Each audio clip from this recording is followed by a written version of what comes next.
good to be here today.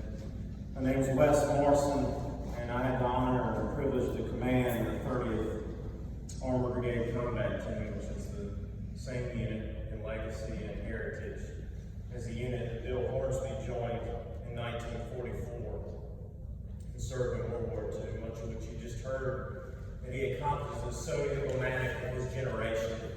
I want to share with you a little bit of what he did in World War II and why it was so significant. He joined G Company of the 120th Infantry, also a unit that I had the privilege to command at one time. In 1944, and on July 24th, that unit was near the town of Saint-Lô, France, preparing to help enable what was called Operation Cobra, the breakout from Normandy. And on the 24th, Bill and his fellow soldiers 120th experienced the first friendly bombing. And I say the first because it would happen again the next day. An accident of friendly fire. Well over 150 of their fellow soldiers were killed, untold numbers wounded. But the resiliency and the care that they had for each other, Bill was one of those soldiers that didn't stop. Once they dug themselves out of the dirt and pulled each other out of holes that had been covered by the impact of the bombs and shook out the cobwebs, they executed the attack as planned. And they enabled the Allied forces to begin their breakout out of Normandy. But this wouldn't be the first time that Bill, or the last time Bill and his fellow comrades would do that. Less than a week later, we're almost at the 77th anniversary of this battle. Bill and his fellow comrades at G Company found themselves on the top of what they knew as Hill 314, near the Petite Chapel. His company commander, Captain Ronald Woody, had been tasked with holding that hill and relieving the 1st Infantry Division there. And they, along with 3 other companies of the 120th, began to set up what they were told was going to be a quiet sector.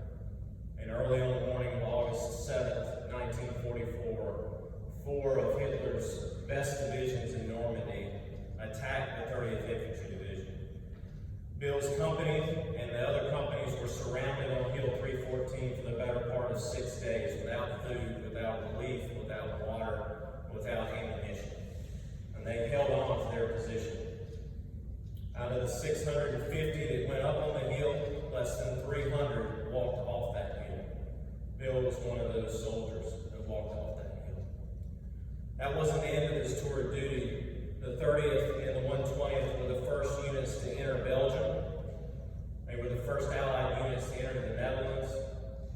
And I wear 2 things today that they earned. I didn't earn because in the Army we wear the honors of our unit. They were awarded the Belgian Forget, which you see here, which is also in this box because of that. And more recently, they earned the Presidential Unit Citation. And what's special about that for Bill and his company earned that Presidential Unit Citation over 77 years ago. But Bill understood that he wasn't alone, and that his company wasn't alone, and that it was the entire 30th Division that deserved recognition for that battle. As he and other veterans of that fight have told me, without their artillery and other teamwork that was involved, no one would have survived on that hill. And so, in 2020, the President awarded finally, after 77 years, the 30th Infantry Division the Presidential Unit Citation. And I wear that on my pocket today, not because I earned it, because it carries on the tradition of what Bill and his comrades did 77 years ago. The last thing I want to share with you about military service, and Bill, is I called one of his comrades last night, King Kenny, and told him I was coming for this memorial service. And Guy and Joanne were caretakers of Bill for so many years, and they made sure he made our reunions every year. And one of the things they did was carry him to Morrison, France in 2019 for the 75th anniversary of the battle. And Kenny was sitting next to him at the end of that ceremony, and he said you never had to tell him to stop smiling at that point when the young French school children were coming up and asking for his autograph, thanking him for their freedom. And you could tell that he was in a happy place, despite the horrors that he witnessed on that very spot And where that ceremony was held was actually the very spot where Bill and his G Company comrades were actually positioned. So I can't imagine the thoughts running through his head. But to have the validation of the people there in France, 75 years after the fact, thanking him for what he did in liberating them, is something to be remembered. And on a personal note, I want to thank Joanne and Bill